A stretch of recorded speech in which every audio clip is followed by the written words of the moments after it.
The Currently podcast is produced and recorded at Born and June Creative Studios in Los Angeles.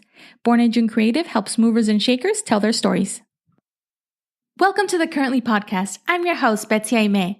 We're here for a deep dive into current events, culture shifts, personal development, and social good, in conversation with me and interesting people from all walks of life. This show was created to make us think a little bit more about life's biggest questions, the world we want to create, and what this moment in time means for our generation. Let's leave the small talk behind and make sense of the now together. Let's get started.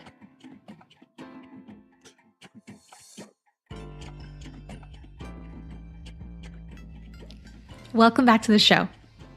Thank you so much for being here. If this is your first time listening, welcome. I hope you like what you hear today, and please subscribe if you do.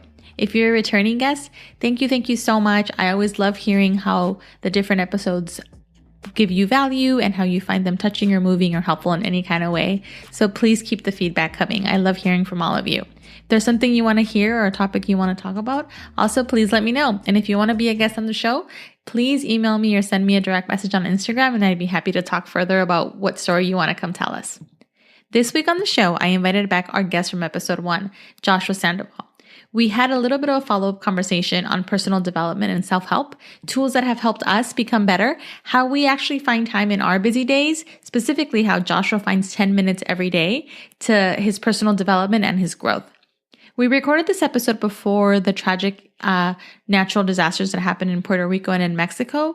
And in my personal Instagram, I've actually been sharing ways to help and get involved.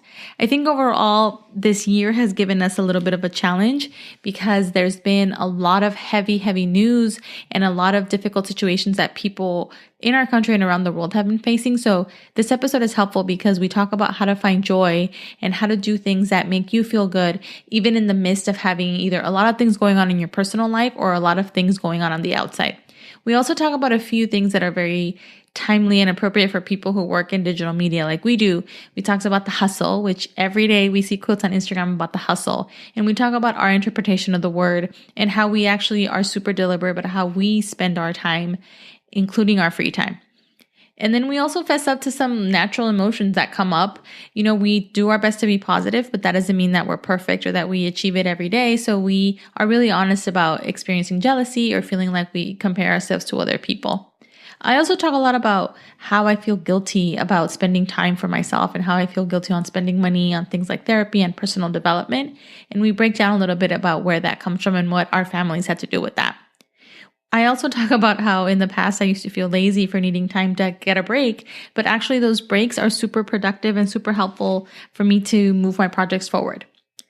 Overall, I think you'll find this helpful if you've ever thought about personal development or you want to hear more about why exploring yourself and why analyzing yourself is a helpful habit. I want to say, though, that we don't intend for this advice to replace mental health. We're both big advocates of mental health. And so that if that's something that you feel the need to pursue, we really highly encourage it.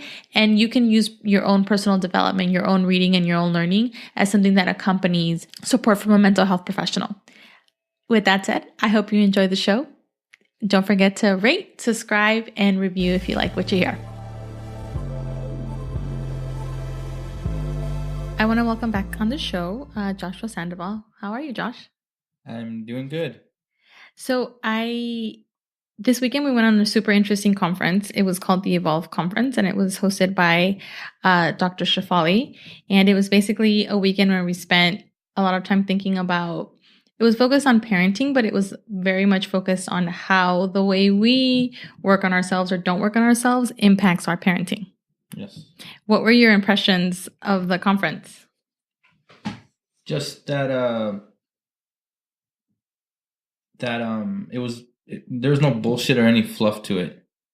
I feel like sometimes when you go to these kind of conferences, there might be a little bit of that, and it's a little inflated. And I definitely didn't get that at all from this one. Dr. Shafali was just she's a very straightforward person, which I really appreciated that about her personality. I'm always kind of skeptical with these kind of things. So I definitely went in there with a little bit of skepticism, but after the first day, which was only a few hours, I felt excited about the rest of the weekend.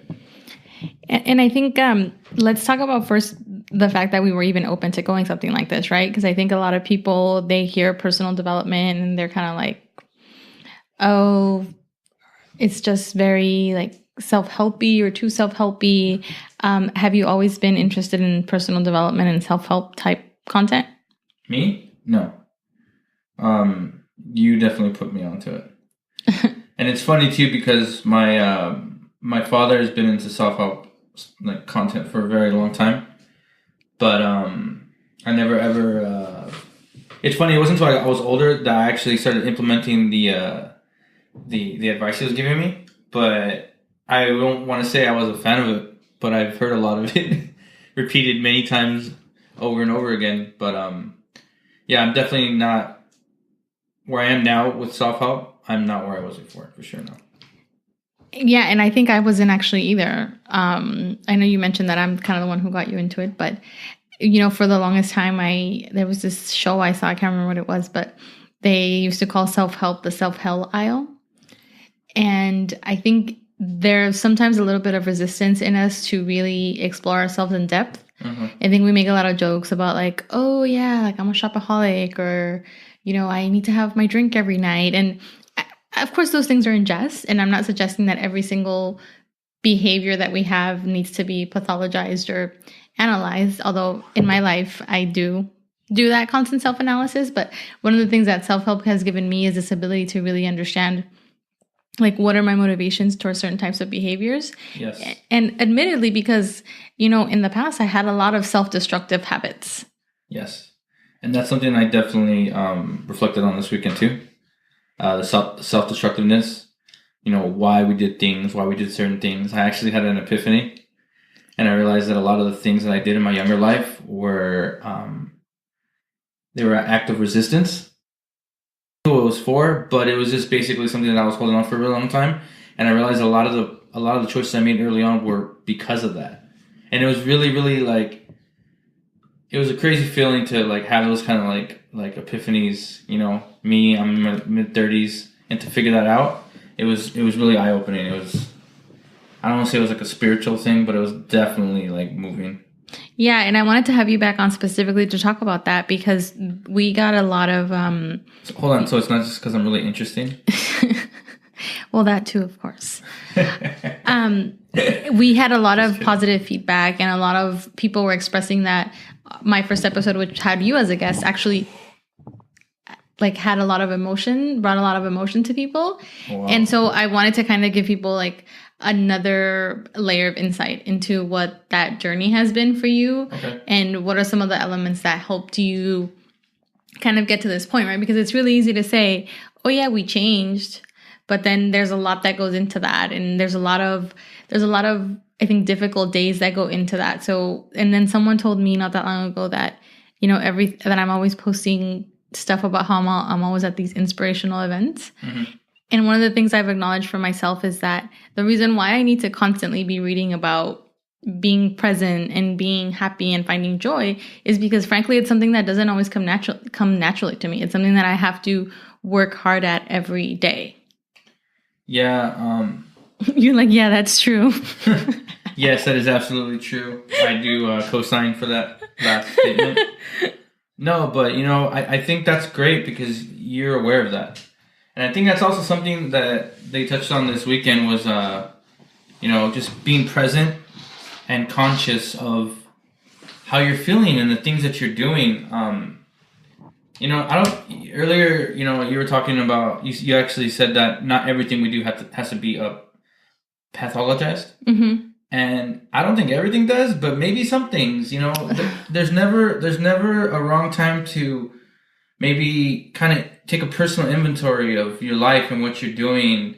It's not a bad thing, you know, and maybe I feel like people do that when they get to a bad point in their lives, but maybe if you did that before, maybe you might see some things that you're doing that maybe you could change and tweak a little bit. And by doing that, it makes your life a little bit easier. It brings a little bit more happiness, a little bit more balance. And I don't think that's a bad thing. You know, if you can be proactive about this kind of stuff and be honest with yourself about these kind of things, I think that's when you start you're starting to go in now. Yeah. You know, and definitely Dr. Shafali talked about that, and they touched on that, is that you have to go in first, you know, and you have to work on what's inside. if you can address those things that a lot of us don't, you know, a lot of us go days with feeling, you know, this pain in our back that we just eventually becomes normal. You know, our this feeling in your stomach, you know, like, oh, what is that? It's fine. Like, there's nothing wrong. It's like, maybe sometimes you should think about that. You know, maybe sometimes it's nothing. Sometimes it's because you're not dealing with the stress from maybe your job or maybe from a stressful event that just happened in your life. And if you don't take care of that, it's going to come out some way.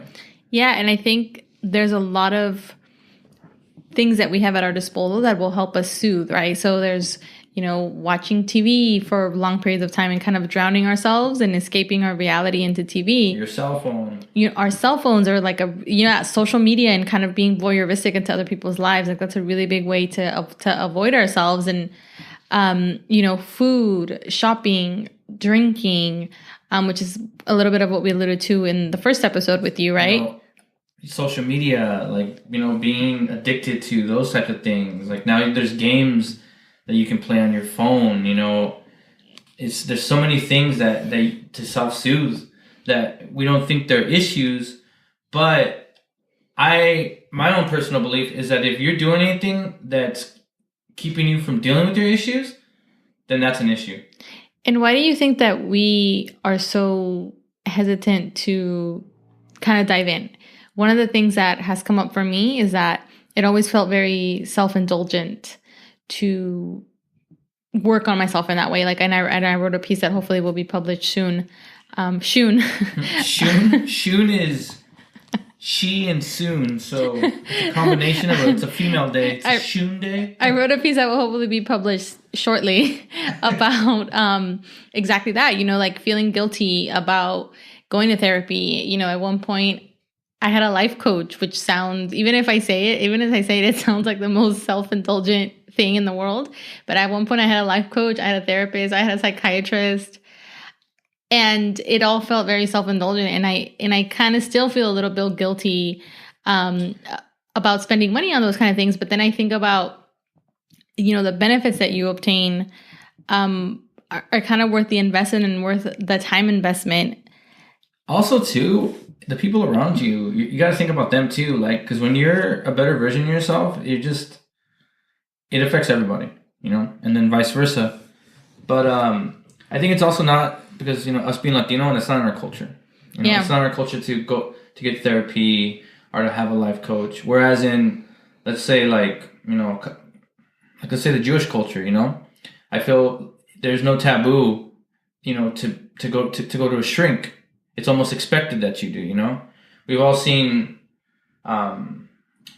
Woody Allen movies, you know what I mean? It's open, and it's like, I think that's why. And like in our culture, it's still not when growing up, it wasn't something that our parents did. Why do you think that is? I mean, for some of us, our parents just worked really hard. Yeah. You know, they didn't have time to go to the therapy. To therapy, and like they didn't have the access to information like we have now. You know, at your fingertips, the same way your phone is a negative thing, your phone could be a positive thing. Whereas if, hey, I'm feeling this way, you can go online and to see, hey, read articles. You know, even there's people that are life coaches that have Instagrams, and sometimes going there and getting information from them and their resources is a way for you to improve on yourself. That you could spend just 5 to 10 minutes a day, and you're gonna feel positive. You know, our parents didn't have that. So for them, like, this is why they were so disconnected from it. You know, for a lot of us, we're second generation, or, you know, first generation. So our parents were just trying to survive, you know, and that's why that wasn't even a thought. You know, now for us, it's almost kind of like, and I think that's what it is that's why we think of it as a privilege, because we have the choice, and maybe because our parents didn't, maybe we feel guilty about that. I don't know. Yeah, I think going from a culture of surviving to a culture of thriving, it's a big, I think, jump that we have to make mentally. Yeah. And maybe we even do have a little bit of the money, but we're hesitant to invest it into that because we see it as such a self-indulgent thing that goes beyond the necessities of the daily life. But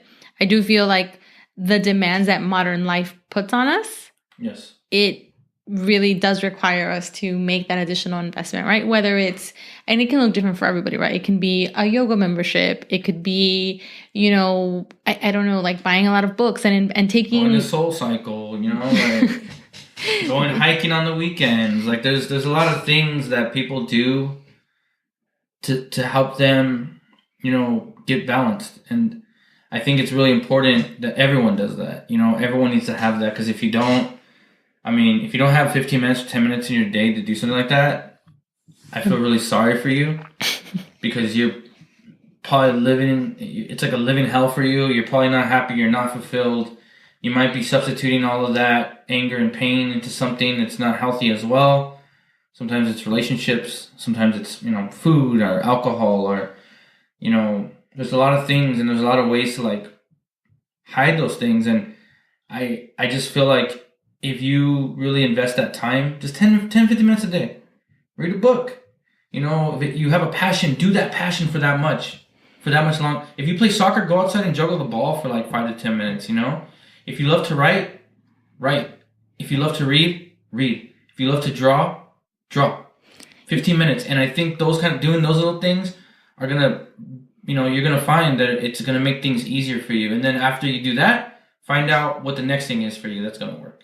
Yeah, I think sometimes we think of being creative as a personality type or people who do it for a living.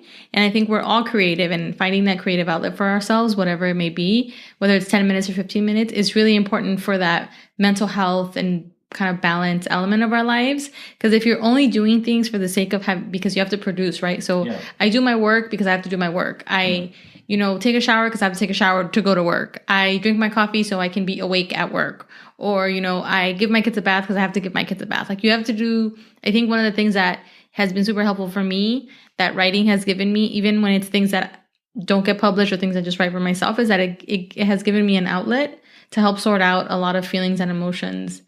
And I didn't have that outlet before. And you can see how my life has changed as I have started making those time and in some cases financial investment when it came to mental health. So I want to know, because I think I want people to get a sense of, when do you do this, right? Because you and I run a business.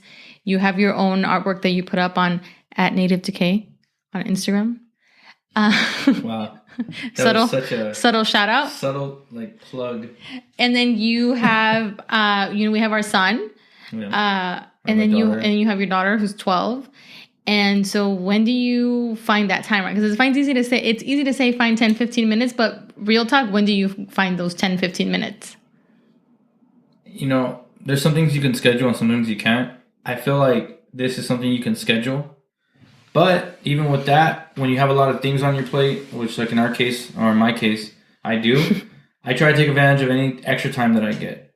So let's say I'm on a project and I'm a little ahead, and with my clients, the projects are in a good place, and I could focus maybe on relaxing a little bit more, or maybe go watching TV, which is something I don't do a lot of.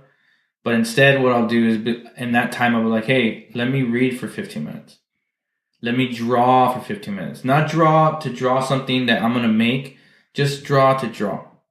Because for me, those are the times when I just feel the time goes by so quick. Like I could draw for hours and it feels like minutes, And I have to be creative in that way. It's like take advantage when I have time. Don't look at the time as a time to rest. Be purposeful with your time. Yeah, that's a big one. Sorry. I think we say a lot of times, I don't have time for that. And then I think what you should be saying is, I don't want to make time for that. Or I don't prioritize that. And it sounds very harsh, and it's not language I would ever use with any of my friends if you're listening, but it is language I use for Josh or for myself, which is like, okay, so think about that, right? Like you have a 20-minute gap. Do you sit on there scrolling mindlessly through social media? And it is a little bit of a... Or you waste that time feeding that addiction. Like you said, getting on your phone, people may or may not know this, but when you get on the phone, it releases dopamine in your brain. Mm-hmm. And dopamine is a euphoric feeling that you feel like it's like equal to the runner's high. People say that, I feel good when I work out. It's because it's called a runner's high. Actually, dopamine is being released from your brain. Now, it's the same thing with the cell phone. So when you go to the cell phone, and everyone knows this, it's like a drag of a cigarette. It's like a drink of alcohol. It's that. It's the same thing. And, it's not healthy because you're tricking your mind into thinking that however you're feeling is okay, but you're not. You're still going to have that stress and the anxiety after you walk away. Why not work through it? Why not get that anxiety out so when you come back to your project or you come back to the thing that's causing you stress, or even if you're not stressed, you could remain balanced or then become balanced. And then have the ability to approach something from a new space, like a new state that's going to help you perform at an optimal level or help you deal with the situation you're in the best level that you can. I think, we're so busy we have a culture of it, you have to produce, you have to work. You have to work really hard. You have to put in all these hours. You have to do all these things. And I think that's usually not something that we're putting into ourselves. It's usually on, whether it's our job. Actually, most of the time it is our job or our children. We never focus on ourselves. And the way you got to think about it is that if I'm taking somebody from the U.S., from California to New York in a car, the thing that I have to worry about is the car. I have to make sure the tires are okay. I have to make sure the engine's running okay, You have to think about yourself as the car. Everything else is in you're the vehicle. If you're not running right, nothing runs right. Your family, relationships, your work, nothing. You have to make sure that you're getting that fuel, which is rest, which is, meditation, which is what it is, whatever it is for you that makes you feel recharged, doing those things and treating it like that. Hey, every few weeks, it's okay to have a night out. It's okay to have a night out with your friends or maybe a night where you're not going to work. That's okay to do that. Or take a morning off. I like to, whenever I can, take a morning off to do reading, mostly self-help reading, and do kind of a longer meditation than I normally do, and just kind of balance and center myself in that way. And what I have found is that as much as that can sound like a little bit of a waste of time, it's not really a waste of time if it gives me more mental clarity so that when I approach projects, I can actually do it with a sharper mind. I can be quicker. The ideas are flowing a little bit quicker than they would be if I'm feeling completely, mentally drained. And I remember needing those days when I was younger and just feeling like, oh man, I must be super lazy. And I'm not actually a lazy person because I've accomplished actually quite a lot. And I've managed, a lot of numerous projects at the same time and accomplished things. It's just that it's human to need that time to refuel. But I think because there's so much competition, and I think social media feeds that a little bit, right? Because if you see everybody's on their hustle and every day they're on their hustle and posting quotes about their hustle, it makes you feel like, I'm not on my hustle. Oh my God, everyone's hustling and I'm over here, meditating, or I'm over here trying to relax and go to the park for an afternoon. That's something too that they touched on at the conference, is that the levels of, basically when you're your true self, and when you're not your true self, and when you're not being your true self, you're on the outside. You're not living inside. So you're worried about what other people are doing. You're on social media. You're doing things that honestly don't even exist to you. If you really think about it, how hard someone else is working has no effect on what you're doing. That person isn't working to make sure you fail. They're making sure to make sure that they succeed. Everyone has their own journey. Things happen in a blink of an eye. One week things could be bad. Next week it could be amazing for the rest of your life, and no one knows that. So understanding that, it allows you to really focus on what's important. And at the end of the day, it's you. It's you who's important. You as in who's listening to this, me as in myself, I have to make sure that I feel well, that I am healthy, that on the inside everything's working the way it's supposed to be. And it's never going to be perfect. It's always a constant, it's a job, and you have to treat it as such. It's very important. Anything that's very important takes a lot of work. And we have to be willing to do that because it's you. You deserve it. That's it. You deserve it. You don't deserve to put your energy in things that don't even exist or matter to you. It's so... And I think it's important to evaluate, why do we want the things we want? One of the people that I listen to a lot, her name is Jess Lively, and she has a blog or a podcast. She has a podcast. And I started listening to her in 2014, and she had a lot of entrepreneurship and and had a lot of content of that nature. And she kind of switched a little bit in the past maybe year and a half to focus more on talking about alignment and talking about how doing that internal work helps you with the exterior. And it even helps you become more profitable if you do have a business like she does. And one of the things she talks about, which I thought was so interesting, she said in a recent episode, and I'll link to it in the show notes, is she said, sometimes we want certain things like financial stability, for example, because we think, oh, when we have that financial stability, we're going to feel a certain way. And she said, well, think of it this way. Nothing is stopping you from feeling that way now. Mm. Like, you're the only person stopping yourself from feeling that way already. Yes. So why can't you channel that feeling already? And what that does is it puts you on the wavelength that you're more likely to get that, because mentally you're already there. And so mentally, you're already kind of attracting that into your life. And that goes a little bit into the law of attraction, which is like a whole different episode.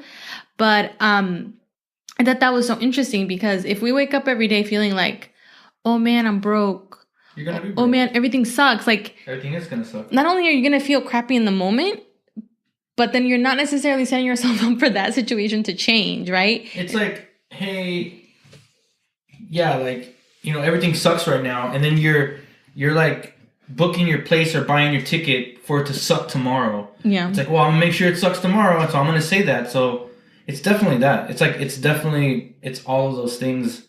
Something that came to mind too is that, be aware of your thoughts while you're thinking your things, it may sound like a lot of work, but be purposeful in being present and conscious of like what you're saying or what you're thinking, or sometimes even doing those kind of things is a way of, taking inventory of yourself to see where you are and making sure you're balanced. I'll be open with you. Sometimes I'll go through phases where I may look at what someone else is doing professionally, and my initial thought is to somehow break it down, to explain what's wrong with it. But I actually, I thought about that. I'm like, well, why is that my initial reaction? I never voice these things. I never say these things, because I know deep down inside, I'm actually maybe envious of this person because they're doing something that I'm not doing, Mm-hmm. And I know it's my ego. So I never let it get to that point. I had to do a lot of work to get to that point. But even stuff like that, think about things and just understand that. And what I came to understand too from the teachings of Dr. Shafali and other resources that I've actually been introduced to by you on the internet. I did my own independent research, but I think Betsy might be a little proud of that. So I started actually taking this serious. But it's just that I totally lost my train of thought. I'm so sorry. But basically, just that you have to understand why you do the things you do, and it's all for a reason. No matter what. And that's how I wrapped up that thought. Yeah, like if somebody is spurring certain emotions in you that are considered negative emotions, think about how much of your day you're spending kind of in those negative wavelengths, whether it's anxiety or jealousy or whatever it is, and kind of think about, and it is hard, it is hard to kind of train our brains to not go to those spaces if they're used to going to those spaces. And like I said, we have a lot of things in our life that are kind of fueling that type of behavior. So it can be really hard to kind of get yourself off the treadmill. It's a habit. Yeah. And you got to break it. And the thing that I was actually going to say earlier too, back to what I was saying, is that those impulses and those voices that may be telling you,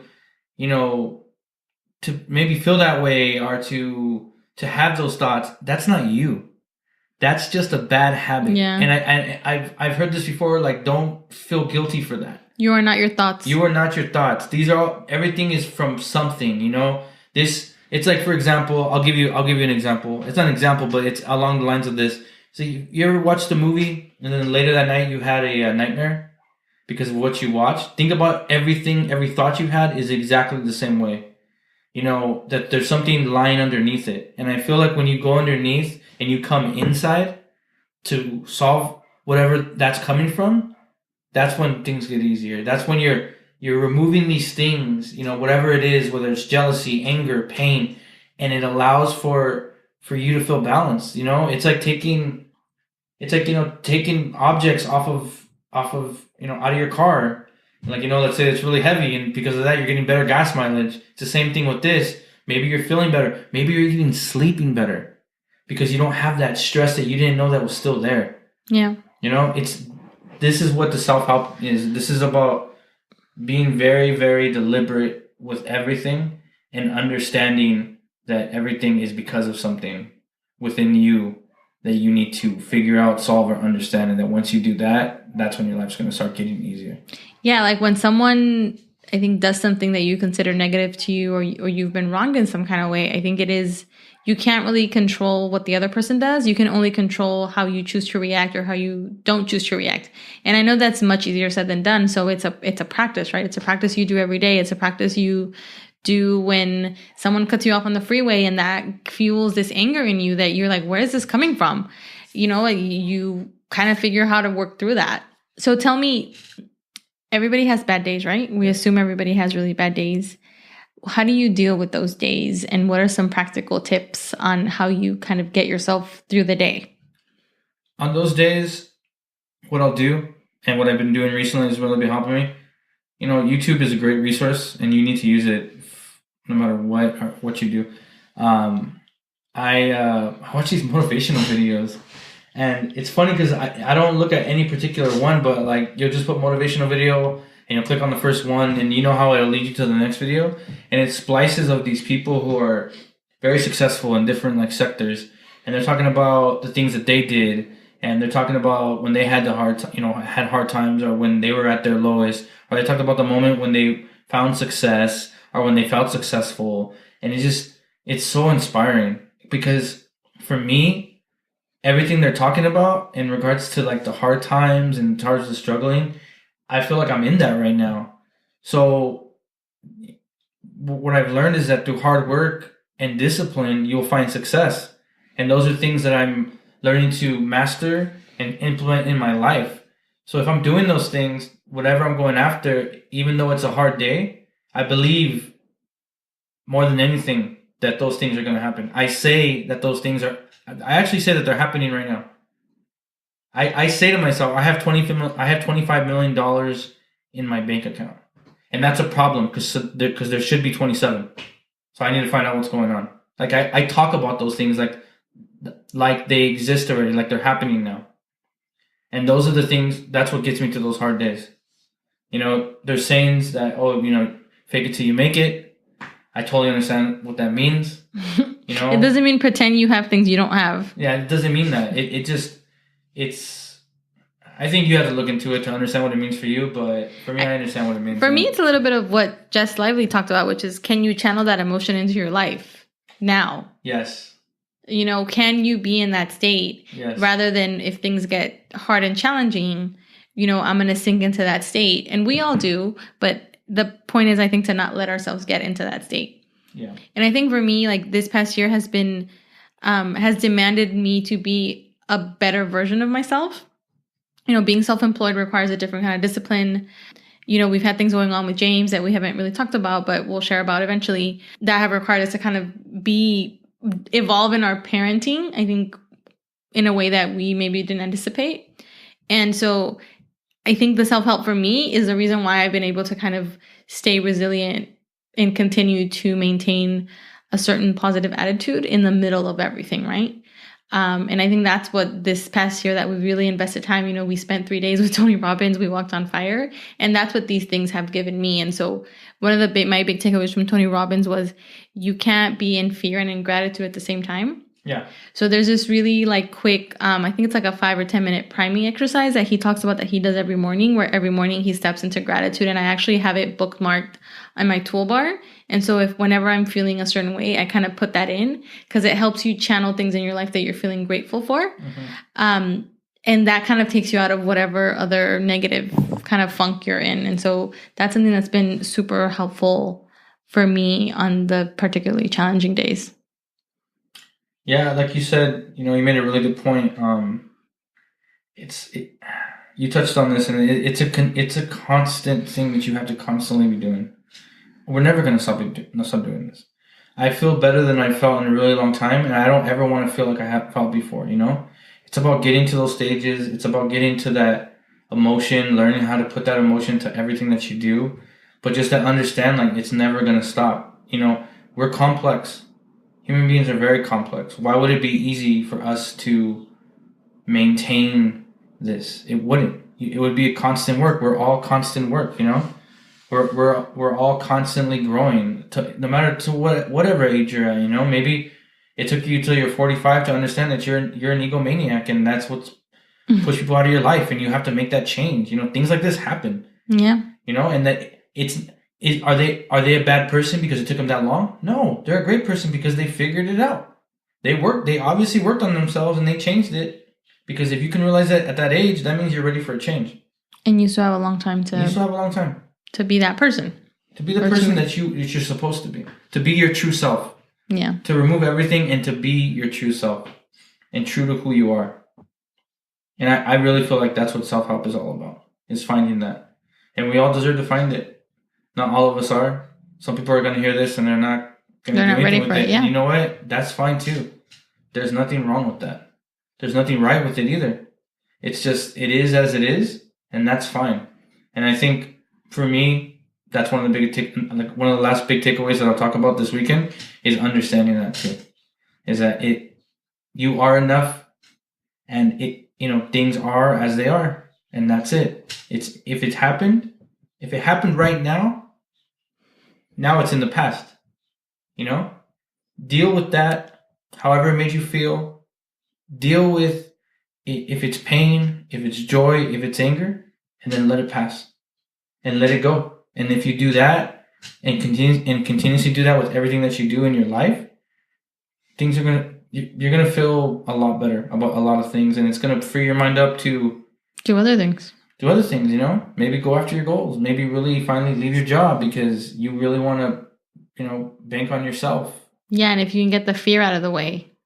Yeah, if you can learn how to, if you could see what it means to actually really invest in yourself, I think after that, working for yourself will not seem like a hard thing to do. Because like I said, once you get to that true part of you and you feel the passion and you feel like you're not doing this anymore for anybody else, you're doing it for yourself, those things are very empowering. And if you can do it from a healthy place, it's very, very powerful.